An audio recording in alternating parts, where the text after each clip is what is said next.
Hey you guys, it's Britt tonight. We're here with a 1 year anniversary because it's been 1 year since the Not So Resilient Jenkins went viral, and we're just gonna talk about it for a few. So if you're interested, please keep watching.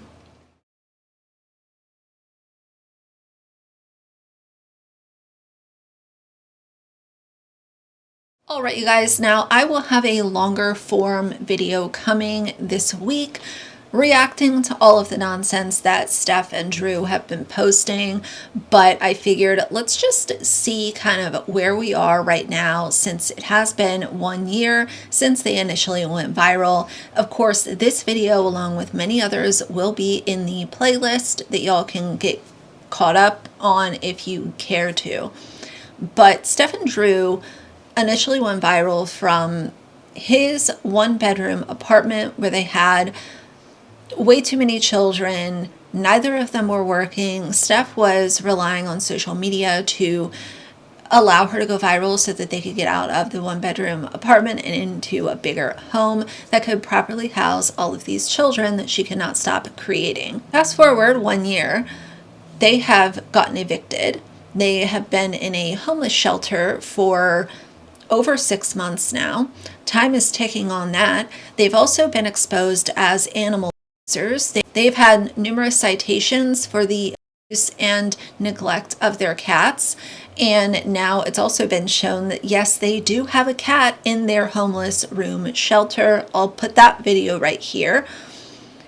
And they are very comfy and cozy in this one room.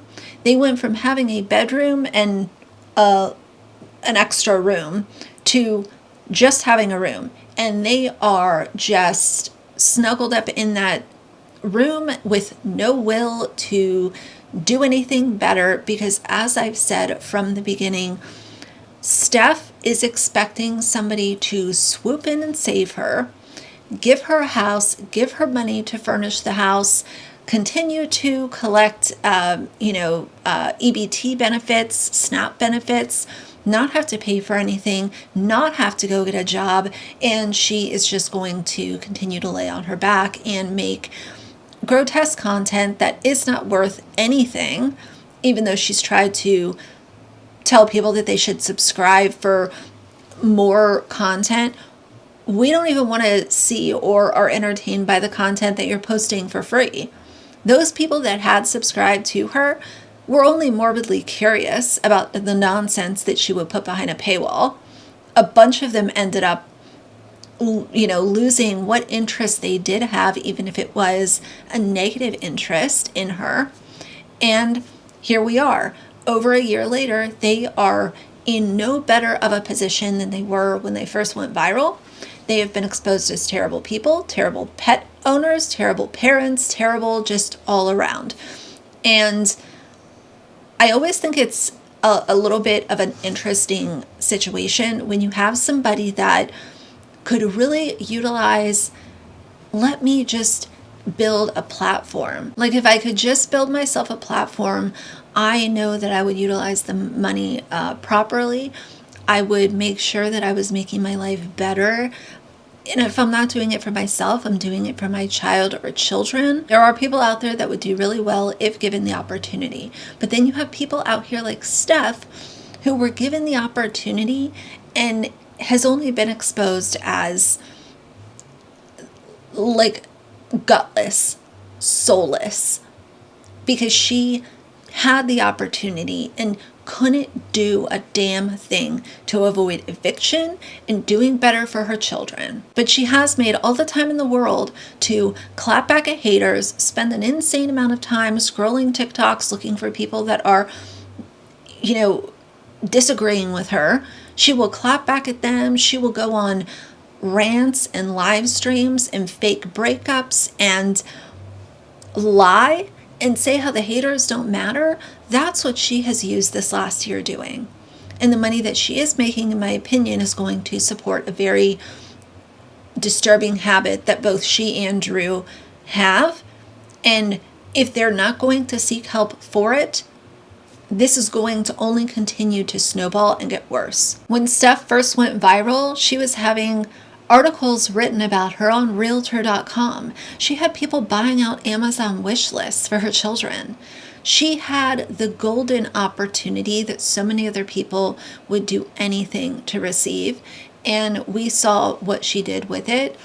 And as I've said before, I will continue to cover topics that I'm interested in, y'all are interested in. It might not be every single day, but just the fact, Steph Jenkins in this situation, to me, it's kind of like a horrible TV show that you start watching, but you're already like 9 months into watching it, and you just can't turn it off because it's so bad, and it's, in this situation, negatively impacting her children. For me, being anti-family vlogger, and that is one of the cornerstones of my channel, that is why I will continue to cover her, because you're not going to come on this internet with so much arrogance and such a crude attitude and clap back at people and act as if you know what's best. You had the opportunity and you flushed it down the toilet. The other thing that I want to say in this video is a conversation that I've seen going on where, and I can elaborate more on this in my longer form video, but there's been this conversation happening where people are starting to like Drew over Steph. And some people might say it's a lesser of two evils, all of that stuff. Like, I get that too. But there are people that are, dare I say, in support of Drew. I know that might be a reach, but there are literally people out there leaving positive praise for him on a consistent basis and asking him to leave Steph and saying how he would thrive if he left her and all of this kind of stuff. I don't support either one of them, but I can see the perspective of he's the lesser of two evils. But I'm damn sure not going to come out here and be openly supporting somebody that has the background of Drew Jenkins. He's a bum. He's not a good father. And I don't think that he's a resilient individual overall. I saw a comment recently on one of my Resilient Jenkins videos, and the person said something along the lines of, and this is not a direct quote, but they said something like, you're preying on Steph and Drew's downfall. You're preying on their downfall. I will tell y'all, I'm not here to prey on anyone's downfall. I can firmly disagree with you and not respect you even one little, grain of sand worth. But I will not prey on your downfall, because people like Steph and Drew, they create their own downfall. They create their own karma. They create their own futures by being deplorable people. And if you're being deplorable, then I'm going to come across videos and I'm going to give commentary about it. Whether or not my video has any imprint on what happens in the future, it's just my opinion. It's commentary. I'm not here to prey on anyone's downfall. I am here for karma to work quickly, just like the food stamp lady munching on her piece of toast and she got fired. That is karma. I didn't have to prey on her downfall. Not needed. Because for the most part, bad people end up getting what is coming to them.